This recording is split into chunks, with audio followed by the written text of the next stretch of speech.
নমস্কার, আমার স্বপ্নের দেশে চ্যানেলে আপনাদের সবাইকে আবারও স্বাগত।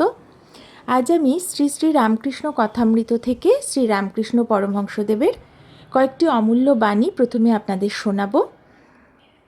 সংসার ও ঈশ্বর সব কাজ করবে, কিন্তু মন ঈশ্বরেতে রাখবে।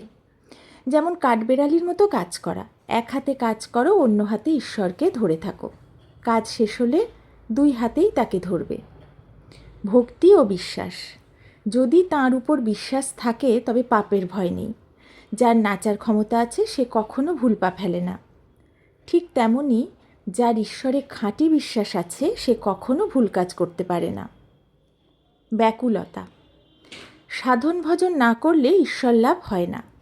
জল যতই দূষিত হোক, ফিল্টারে দিলে যেমন বিশুদ্ধ হয়, মনও তেমনি নাম স্মরণ ও সাধনার মাধ্যমে শুদ্ধ হয়।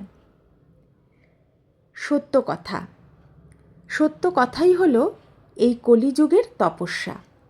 সত্যকে দৃঢ়ভাবে ধরে থাকলে তবেই ভগবান লাভ হয়, কারণ ভগবান স্বয়ং পরম সত্য। মোহ ও বন্ধন, এ জগতে সাংসারিক বিষয়ের প্রতি মোহ মানুষকে জেদি করে তোলে। মোহ হলো একটি ভয়ঙ্কর বন্ধন, যা তোমায় শুধু কষ্ট দেবে। ঈশ্বরের নাম, বিশ্বাসের মহিমা অপার। হনুমান রাম নামের ওপর বিশ্বাস রেখে সাগর পার হয়েছিলেন, অথচ রামচন্দ্রকে সেতু বাঁধতে হয়েছিল। নামে এত শক্তি। ঠাকুর শ্রীরামকৃষ্ণ আরও বলতেন যে, যেমন মাছি সব জায়গায় বসে, কিন্তু মৌমাছি শুধু ফুলেই বসে, তেমনি মনকে সব দিক থেকে সরিয়ে শুধু ভগবানে নিবিষ্ট করার চেষ্টা করা উচিত। শ্রীরামকৃষ্ণ কথামৃত অনুযায়ী জ্ঞান সম্পর্কে ঠাকুর শ্রীরামকৃষ্ণের কয়েকটি গূঢ় উপদেশ আমি এখন আপনাদের শোনাব।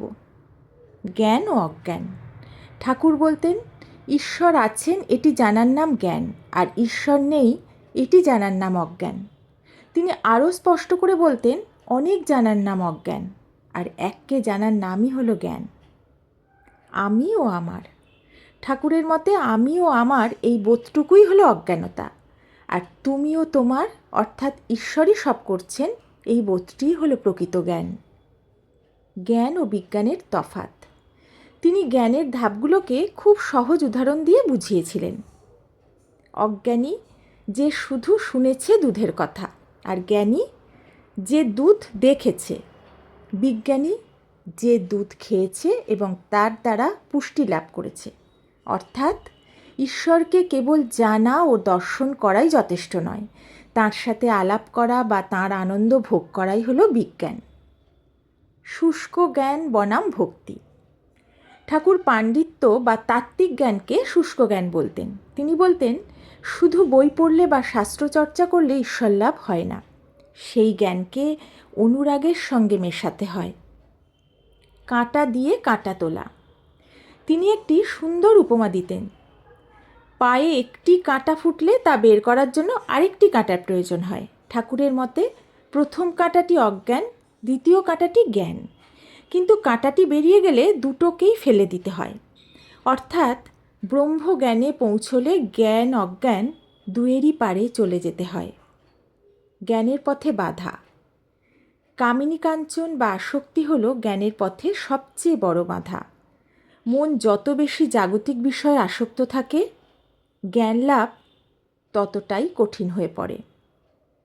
আজ এই পর্যন্তই।